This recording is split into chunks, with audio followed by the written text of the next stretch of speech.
shiimoo harka wajjin na nyaadhaa jettu jechuudha. Shiimoo hedduu bareedaa ta'e shiimoo baaqelaaf qamadii walitti shiimoo akkaan bareeduu fi hedduu mi'aawu dalagees ni qopheessee jira har'allee akkuma isin argitan kana baay'ee mi'aayaa hedduu namatti tola.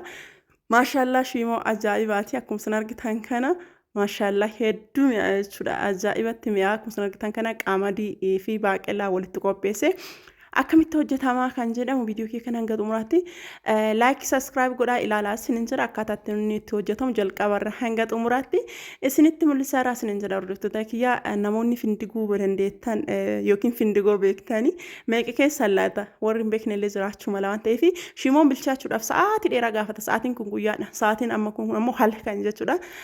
Assalamu alaikum warahmatullahi wabarakatuh. Shamarka fuunee jaalatamtootaa fi kabajamtoota uummata Oromoo zirra jirtu bakka jirtanii nagaaf kabajaan keenya san biraa jiraatochaa qamadii keessaa farsinee akkasuma guuraa yoo qabaate keessaa guurree qulqulleessine akkasumas argitan kana bishaan irra buufata jiisaa jira jechuudha. Bishaan kun gurraacha bishaan lagaati yookaan bishaan laga yaa'uti.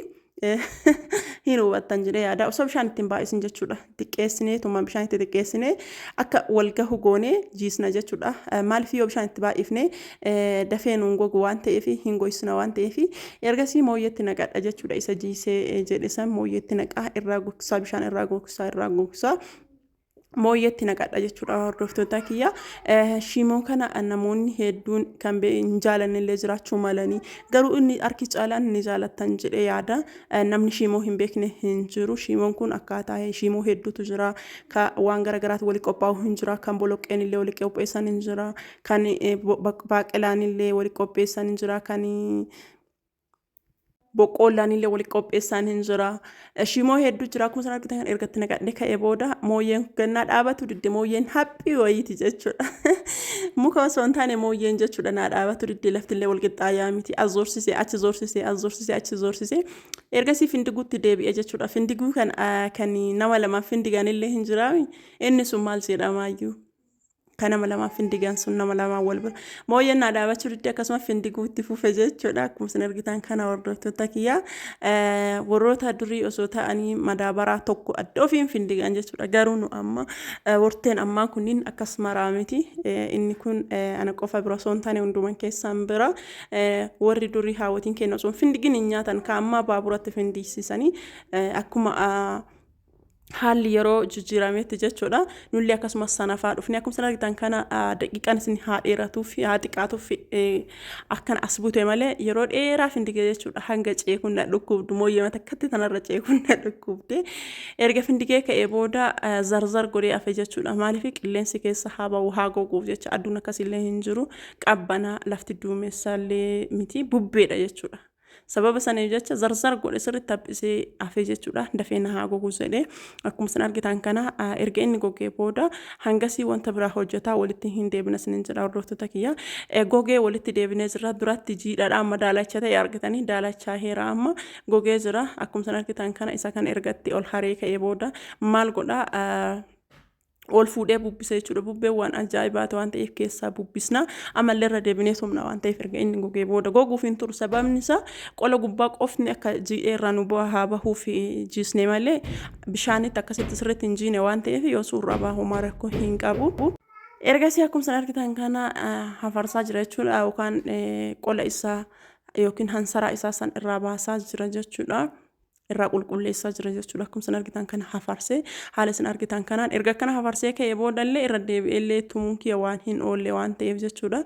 Erga kana irraa baasee ka'ee geessee booda mooyyee fudhadhee ammallee irra deebi'ee tumaa jechuudha. Hordoftoota kiyya akkuma isin argitan kana deebi'ee irra deebi'ee tumaa akkuma isin argitan irra deebi'ee tumaa jira jechuudha. Ammallee erga inni gogee ka'ee booda kan irratti hafe sunniin irra hayaa'uuf jechuudha. Ammallee irra deebi'ee tumaa akka duratti yeroo findigoo sanii miti kun hangas guutuudhaa miti yookiin afaan biraatiin shakaashakuu jedhama jechuudha. Inni kun afaan biraatiin shakaashakuu jedhama. Erga irra deebi'ee ammallee hin hafarsa jechuudha keessa akkuma isin argitan kana irra deebi'ee hafarsa. kan yeroo findigneessaan irratti kun irra ququncee kun ammoo irraa ol faffaqamee irra hafin suni akka irraa bahu jechuudha hordoftoota kiyya akkuma isin argitan kana hafarsee erga qulqulleessee ka'ee booda baaqelaallee akka isin argitan kanatti qulqulleeffadhee lafa kaa'ee jira qamadiin akkami akka bareedu laalame irraa faaqi humata irratti hin hambisne ergasii fudhannee gara shima hojjechuutti deebinaa ibidda kiyya kosii kiyya sirriitti qabsiisee distii kiyya irra kaa'ee jechuudha akka isin argitan kanatti kosii sirriitti kaa'ee jechuudha sa'aatiin kun sa'aatii meeqa isin jedhu guyyaadha jechuudha sa'aatiin kun sa'aatii kudhan reef ta'aa jira kudhan mataa irra jechuudha erga inni naadan fee baaqela kee akkasuma argitan kana dhiqataa jira jechuudha sirriitti dhiquu qabna awwaara waan qabu fi baaqelli wal qixxaayaa ta'uu qaba xixiqqaa ta'ee gurguddaa ta'ee wal qixxaayaa ta'uu qaba erga dhiqadhee qulqulleessee ka'ee booda akkasuma argitan kana itti naqataa jira bishaan sirriin akkaataa kee jira sa'aatiin ani irra kaa'e sun sa'aatii kudhan isiniin jee jira akkasuma argitan kana baaqelatti naqadheera baaqelaa fi qamadii wal qixxan bilchaatu waan ta'eef baaqelli qamadii sirriitti dursee irra kaa'amuu qaba jechuudha ergasii ibiddatti sirreeffadhee kureetti qadaadee biraa deemee akkasuma argitan kanatti baaqelli erga naa bilchaachuu ka'ee booda qamadii dhiqataa jira jechuudha qamadii findigee qulqulleesse san irraa dhiqaa jira jechuudha awwaara waan qabduu fi awwaara isaa kana sirri sukkuumee irraa dhiqaa jechuudha sirri sukkuumuu qabna awwaara waan ta'eef jechuudha awwaara hedduutu itti dha'ee bakka isin afamte sanitti sirriitti micinee qulqulleessuu qabna jechuudha sirri sukkuumee akkasuma argitan kana sukkuumaa jira jechuudha shimoon sa'aatii dheeraa barbaachisa bilchaachuuf sa'aatii dheeraa barbaachisa bilchaachuuf akkasuma argitan kanatti qamadii kiyya erga dhiqadhe maaliif lafatti gannaa ixaa waa ittiin nayxuu hojjettan lafa baadiyaa waan ta'eef lafti hin dhugaa sababa sanii fi waa afaan wayii waan hin jirree fi sanirraan ammoo kushiinaadha saniif kushiinatti waan ta'eef laftiin dhugaa waan ta'eef akkan itti gannaqaa jira shi lafti dheebottee harkatti uyduu argitanii baay'ee dhugaa jirti akkasuma argitan kana irraa sukkuumaa jira jechuudha xuruun sirriitti akka bahuu fi baaqelaan bilchaachuuf sirriitti tura jechuudha argitanii baaqelli akka isin argitan kana erga ta'ee booda itti naqataa jira jechuudha akkasuma argitan kanatti qamadiif baaqelli wal qixan bilchaatu baaqelli baay'ee tura jechuudha sa'aatii gaafata sa'aatii dheeraa gaafata sababa saniif jecha jechuudha sirriitti ture yoo xiqqaate garaagarummaa sa'a tokkooti jechuudha sa'a tokko caalaa ture jechuudha argitanii sa'a tokko caalaa ture itti naqe jechuudha kosii akkana jala baadhate akkana jala boba'u kana keessatti jechuudha hin bilchaatu shimoon maaliif akkana ture bismillah keessattuu baaqelli jechuudha kosii itti kaa'aa jirra jechuudha akkasuma argitan kanatti kosii itti tuullee itti kaa'aa jirra gara siinillee gara micattiin jirtu sanillee waan biraa hojjetaa jirra as akka magaalaatii miti manni guddaadha gaadaa fi saalooniidha gara achaanoonillee ibiddatu jira ibidda bakka sadii qabsisnee irra jechuudha argitanii shimoon ammoo akkanuma ibidduma jala sirreessa akkanuma bilchaataa jira akkasuma argitan kana itti naqee geeffadhe erga geessee ka'ee booda bishaan ibidda biraan qarayyuu kaayadhee jira jechuudha haanaa danfuu fi ibidda gadaadhe fidee ammallee bishaan inni fixate jennaan bishaan fidee itti naqe jechuudha bishaan dura guutee birra kaayee san fixate